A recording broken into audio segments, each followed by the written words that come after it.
ಬೆಳಗಾವಿಯಲ್ಲಿ ಕಾಂಗ್ರೆಸ್ ಸೋಲಾಯಿತು. ಈ ಸೋಲಿನ ಆತ್ಮಾವಲೋಕನವನ್ನು ನಾವು ಮಾಡ್ತಾ ಇದ್ದೀವಿ. MES ಬಿಜೆಪಿ ಒಂದಾಗಿದ್ದಕ್ಕೆ ಜಗದೀಶ್ ಶೆಟ್ಟರ್ ಗೆಲುವು ಕಂಡಿದ್ದಾರೆ ಅಷ್ಟೇ ಅಂತ ಲಕ್ಷ್ಮೀ ಹೆಬ್ಬಾಳ್ಕರ್ ಹೇಳಿದ್ದಾರೆ. ಲೋಕಸಭಾ ಎಲೆಕ್ಷನ್ನಲ್ಲಿ ಗ್ಯಾರಂಟಿ ವರ್ಕೌಟ್ ಆಗಿಲ್ಲ ಅನ್ನುವಂಥ ವಿಚಾರಕ್ಕೆ ಗ್ಯಾರಂಟಿ ಕೆಲಸ ಮಾಡಿಲ್ಲ ಅಂತ ಹೇಳೋದಕ್ಕಾಗೋದಿಲ್ಲ ಅಂತ ಲಕ್ಷ್ಮೀ ಹೆಬ್ಬಾಳ್ಕರ್ ಹೇಳಿದ್ದಾರೆ.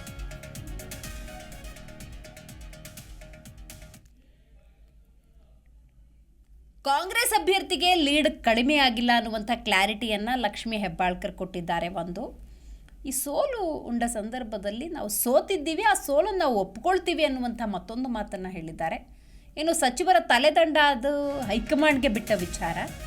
ಇನ್ನು ಜಗದೀಶ್ ಶೆಟ್ಟರ್ ಗೆದ್ದಿದ್ದಾರೆ ಅಂದರೆ ಅದಕ್ಕೆ MES ಮತ್ತು BJP ಒಂದಾಗಿದ್ದ ಕಾರಣ ಅಂತ ಹೇಳಿದ್ದಾರೆ. ಈ ಗ್ಯಾರಂಟಿಗಳಿಂದ ಲಾಭ ನಷ್ಟ ಏನಿಲ್ಲ, ಪಕ್ಷ ಚಿಂತಿಸೋದಿಲ್ಲ. ಜಿಲ್ಲೆಯಲ್ಲಿ ಸತೀಶ್ ಜಾರಕಿಹೊಳಿ ಸೌದಿ ಲೀಡ್ ಫೈಟ್ ವಿಚಾರಕ್ಕೂ ಕೂಡ ಆ ನಾಯಕರ ಕುರಿತಾಗಿ ಮಾತಾಡಲ್ಲ, ಕೂತು ಬಗೆಹರಿಸ್ಕೊಳ್ತೀವಿ ಅಂತ ಬೆಳಗಾವಿಯಲ್ಲಿ ಸಚಿವೆ ಲಕ್ಷ್ಮೀ ಹೆಬ್ಬಾಳ್ಕರ್ ಸ್ಪಷ್ಟನೆ ಕೊಟ್ಟಿದ್ದಾರೆ. ಈಗ ಬಹು ಚರ್ಚಿತ ವಿಷಯ ಯಾವುದು ಅಂತ ಹೇಳಿದ್ರೆ ಲೋಕಸಭಾ ಚುನಾವಣೆನೂ ಆಯಿತು, ಫಲಿತಾಂಶನೂ ಬಂತು, ಲೀಡ್ಗಳ ವಿಚಾರ ಕೂಡ ಬಾರಿ ಬಾರಿ ಚರ್ಚೆ ಆಗ್ತಾ ಇದೆ. ಈ ನಡುವೆ ಮತ್ತೊಂದು ವಿಚಾರ ಚರ್ಚೆಗೆ ಬರ್ತಾ ಇದೆ. ಏನದು, ಗ್ಯಾರಂಟಿಗಳು ಇರುತ್ತಾ ಇಲ್ವಾ ಅಂತ ಹೇಳಿ. ಯಾಕಂದರೆ ಅದನ್ನು ಪ್ರತಿಪಕ್ಷ ಜನಸಾಮಾನ್ಯರು ಆಗಾಗ ಪ್ರಸ್ತಾಪ ಮಾಡ್ತಾ ಇದ್ದಾರೆ. ಹಾಗಾಗಿ ಗ್ಯಾರಂಟಿಗಳು ಲೋಕಸಭಾ ಚುನಾವಣೆಯ ನಂತರ ಇರ್ತವಾ ಇಲ್ವಾ, ಇರೋದಾದರೆ ಎಷ್ಟರ ಮಟ್ಟಿಗೆ ಯಾವ ಪ್ರಮಾಣದಲ್ಲಿ.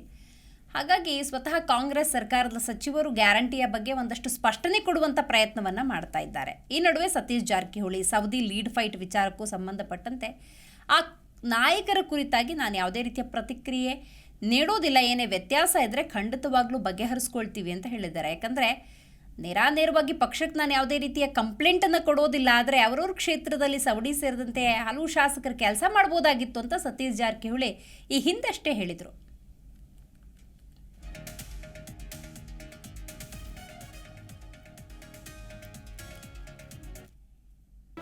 ಜಿ ಕನ್ನಡ ನ್ಯೂಸ್ ಈಗ ನಿಮ್ಮ ಮನೆಯಲ್ಲೇ ನೋಡಿ.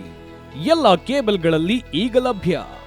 ಸನ್ Direct 292, Jio TV 1334, U digital 162, city cable 51, GTPL 17, Abhishek cables 821, Rockline telecommunication 51, Shri Basaveshwara number 60, Vinayaka digital number 53, in digital number 896ರಲ್ಲಿ. ನಿಮ್ಮಿಷ್ಟದ ಜಿ ಕನ್ನಡ ನ್ಯೂಸ್ ನೋಡಿ ಆನಂದಿಸಿ.